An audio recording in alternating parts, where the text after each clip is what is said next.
Moogles, Chocobos, Cactuars, and Behemoths. In this video, we're assembling the most comprehensive UR tier list for War of the Visions to date, here at the 1 year anniversary. I want to go over all the disclaimers and ground rules for the tier list first before we get into this.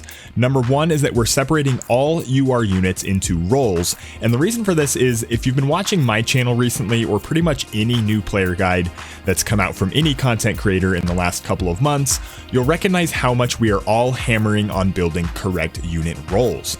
A lot of comments on my previous tier lists were also about this.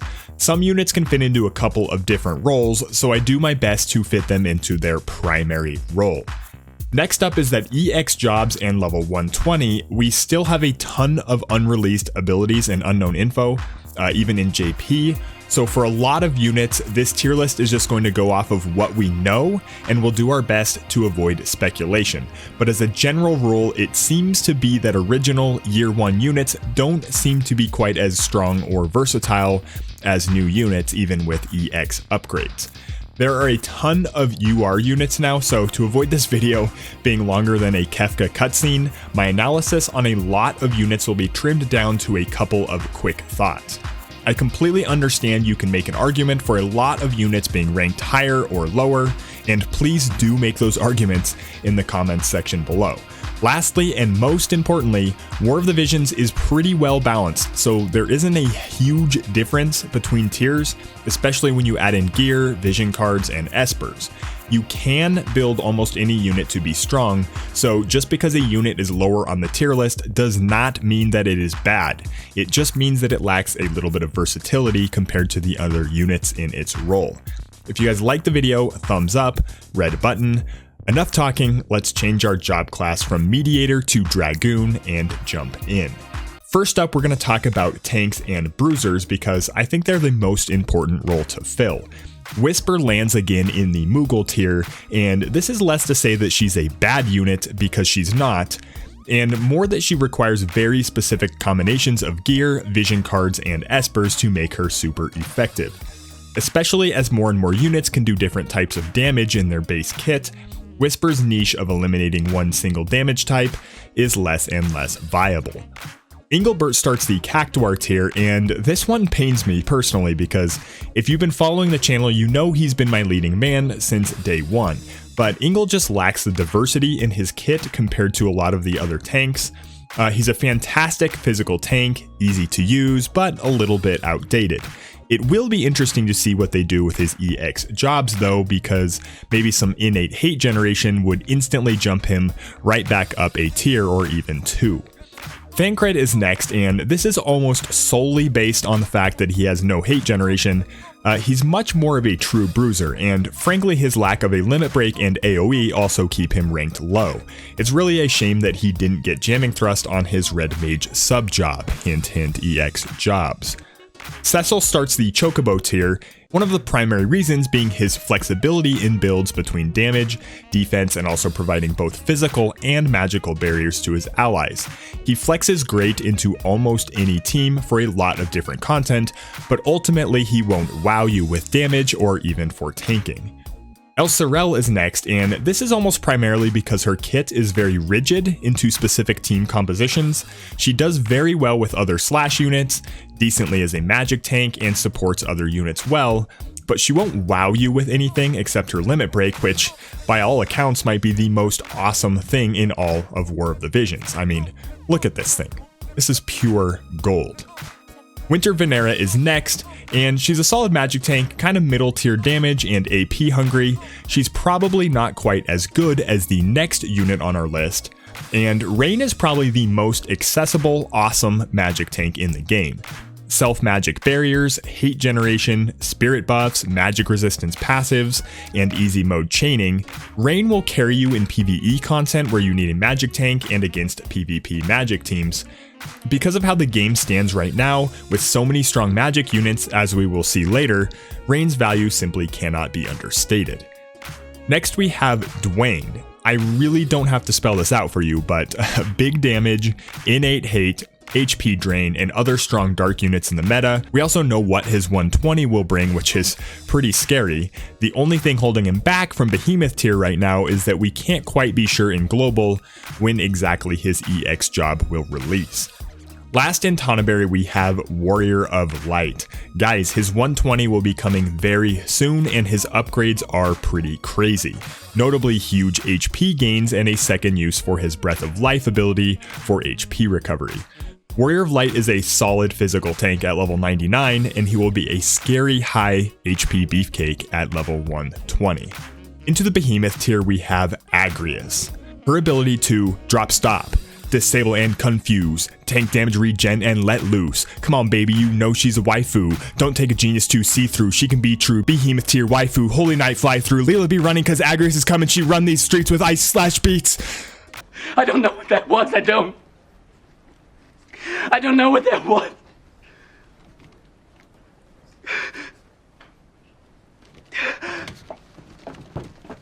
9S from Nier Automata lands in the Behemoth tier for a couple of reasons. Nice defensive AoE team buffs, immune to Mankiller, a myriad of enemy debuffs, and best of all, he's free. I had to decide whether to put 9S in a bruiser or DPS role because he doesn't really have hate generation, but either way, a ton of versatility and a very strong unit. Lastly, the Mac Daddy King Mont is like Cinnamon Toast Crunch, delicious right out of the box. You don't really need any special gear or cards to make Big Papa a really good tank. If you have that stuff, he's an absurd, borderline broken. Moving on to physical DPS units, in Moogle we have Eileen, Elda, and Oldoa. Even with 120 and EX, these units just become usable again and their kits remain kind of outdated. There's a reason these three get 120 and EX right away, and they will be outclassed in the coming months by the other EX units. In Cactuar, Katone ranks here only because she requires specific gear or vision cards to work right. She can wreak havoc with her Drain Force, but one sharpshoot and she's likely going down without a fight. This ranking is pending if she gets a significant buff from level 120. And speaking of 120 buffs, Rob and Stern both got handy and needed buffs from EX jobs. Rob actually bumps up a tier with new tools for barrier breaking and defense penetration. Stern remains here only because much of his top-end effectiveness will be tied to your vision cards and gear, but his EX Hazard Slash is scary good in the right hands. Lastly, Winter Ramada, and sadly her EX soldier upgrades aren't quite as strong as Stern, and Dark Slash units are generally more usable than Water Slash units are. In Chocobo we have the trio of gunner units, Lucia, Frederica, and Luartha. Each one does certain things better than the others. Lucia is mostly scary because of the Ranger subjob with Reflex and Sharpshoot, Luartha with higher damage potential using self-sacrifice and high base attack, and Frederica with Barrage and high range. All three units are solid DPS units in different ways and can be boosted with the right vision cards and espers. Winter Victora. This one may surprise some people, but sadly her Paladin subjob only seems more useful than it actually is, and she is extremely AP hungry, which is probably the main drawback to her entire kit. With bells, she is much more effective, and still the sniper main job is super strong with barrier breaking and defense penetration. Lastly, Delita, and I think he might be one of the most overlooked units in the game. Sure, he'll never seem overpowered, but he has high base evasion, base attack, fire resistance breaks, AP economy, tank flexing with a paladin subjob, and a hint of strong status effects. He deserves this ranking on versatility alone, and watch out for Delita when the Flame Tongue sword comes out and when Tactics EX jobs launch. He will most certainly jump up a tier, I would count on it. Into Tonberry tier, and we have the largest collections of units in a role and tier, primarily because of the different kits and damage types that they offer. And no unit exemplifies Tonberry more than Glaciella. Fairly tanky, multi-hit attacks, good subjobs, strong potential vision card pairings. No player that has built Glaciella has ever regretted it. Laswell is also a fantastic unit based on his kit alone, and if you have the gumption to build up Purple Lightning, he will compete with pretty much any unit in the game for damage. Similarly, Aron will launch with a kit very much similar to Laswell.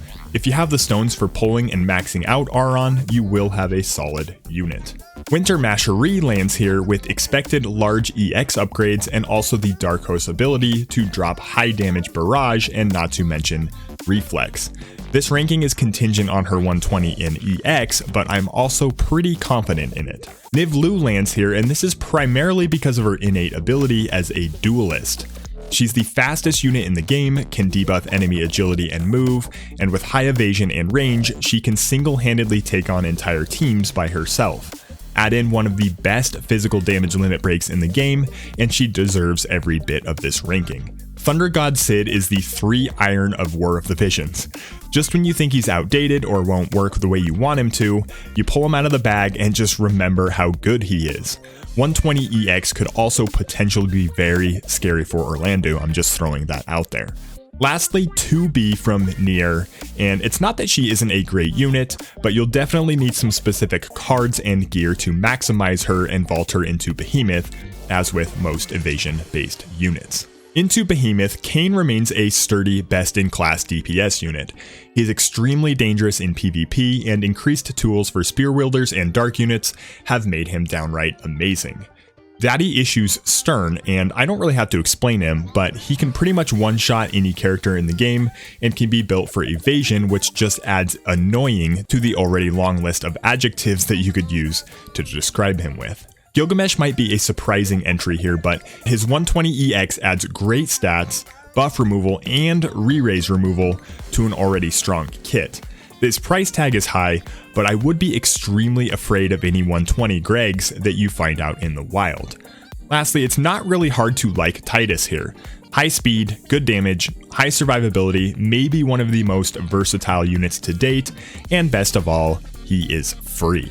Moving quickly through magic DPS, we don't have any Moogle tier magic users, so we start off with Mediana in Cactuar. It's not that she's bad, but she's not versatile at all. She does one thing, and she does it really, really well. She's basically a suicide bomber in PvP with Cosmo Plume, but a solid addition for PvE. In Chocobo, Skahal is basically Mediana, but with the Staff Mage and Time Mage subjobs, he's a little bit more versatile. Howlet is a glass cannon and great for mono win teams, but really not much else. His 120 EX jobs will be intriguing though. And while we're talking about Rune Knights, Zombie Raryu starts off the Tonberry tier. His TMR is great, and the Paladin subjob for courage and survivability are also great. He can do high damage, but his only drawback is that he can get one shot by one of the many strong wind units that are in the game. Kilfei lands in the Tonberry tier because she can tank physical damage really well, and also can be built as a support healer. Versatility for roles alone lands her here, but she definitely doesn't suck at dealing magic damage either. Lastly, Ildira. The calculator job is just amazing, high damage, good heals, potentially top tier, but the other magic builders in Behemoth have another gear that Ildira just doesn't seem to get to. Ildira's counterpart is Halloween Leela, with the primary difference being that she has access to full life and a vision card made specifically for her. Leela is one of the most obnoxious units in the game and definitely deserves the Behemoth treatment. Garvel also deserves Behemoth tier. He's just broken, just plain broken. The entire damn kit of this guy, it's broken. Sakura is another obvious choice for Behemoth. Her limit break is absurd for both damage and chaining, and the ability to anchor her with one of the many strong light tanks and prunes, she's pretty scary. Lastly, 50 Shades of Helena, and just trust me here, the price tag is high, but the reward is even higher. Moving into support units, Masherie stays in Moogle tier, and while I kind of like her EX 120, I don't really think it's enough to justify moving her up in the rankings. Ryaevia stays in Cactuar tier as well, and being limited is really her only main drawback, but she does have Imperils and Full Life, which can make her kind of useful regardless of where you want to use her. Miranda is great for live PvP with heals, jamming thrust, and haste and quicken, but her top speed is a little bit less than you'd like from a top tier unit. Regardless, her versatility is good enough to land her in Chocobo. Ramza is a unit I really didn't know where to put. Is he a magic bruiser, a physical DPS, a support? On versatility alone, he's a solid unit, but he doesn't really excel at any one thing. An EX upgrade to his triple hit or his shout abilities would be awesome, so be on the lookout for that. Ayaka, a lot of people say that her EX upgrade sucks, and I actually like it, but I also think that it doesn't matter. Even at level 79, Ayaka is just great for her limit break and full life capabilities, and the fact that she's so useful at any level says wonders about how good her kit is. Ayaka has been and remains the most future-proof unit in War of the Visions. Rosa is a unit that I think a lot of people highly underrank because she doesn't have a lot of exposure. Magic damage, physical damage, massive healing, long range, guaranteed hit, imperils, reflex, AoE status removal, and that's all on her main job. Rosa is the War of the Visions equivalent to Young the Giant. Just because you aren't familiar with them doesn't mean they aren't incredible. Lastly, pretty obvious, but Yuna. That's it, Yuna. Really no need for more discussion there. Finally, let's look at the Steel Time units, and Giza lands in Cactuar. Guys, I know she has Steel Heart. I know that. But what else? What else? Go ahead. I'll wait. Of course, you have to build her and get the illusory bells, but when it comes right down to... Oh, hey, babe. No, I was just talking about you. As a behemoth tier. Aw, I like you too. Whew, that was a close one. Yerma is Cactuar tier as well. She has the single best limit break in the game for raids and bosses, combined with having Steel Time makes her a really great raid unit. Outside of raids, she's kinda underwhelming even with her EX upgrades. Victora and Raldor are in Chocobo tier, and these two might actually be the worst, quote, Steel Time units, but they both do very well in other modes, Victora as a physical DPS and live PvP specialist, and Raldor as a tank and ruthless burner of peasants. And the final unit for the tier list, Venera. She lands here for versatility alone, one of the top evasion units in the game, making her super annoying in PvP, double gunner sub, defense busting, and a fantastic unit for raids. There's really nothing not to like here, and especially when she's keeping pace with Helena for that MomBot award. And there you have it, guys, the full UR tier list for the 1 year anniversary in War of the Visions Global. Whether you're starting a new account or just trying to figure out who you want to build next, hopefully this tier list can help you sort through some of that. Let me know in the comments your thoughts and reactions, and we'll... Wait a minute. Whoa, we forgot something. Yeah, that's much better. Yeah, that looks about right.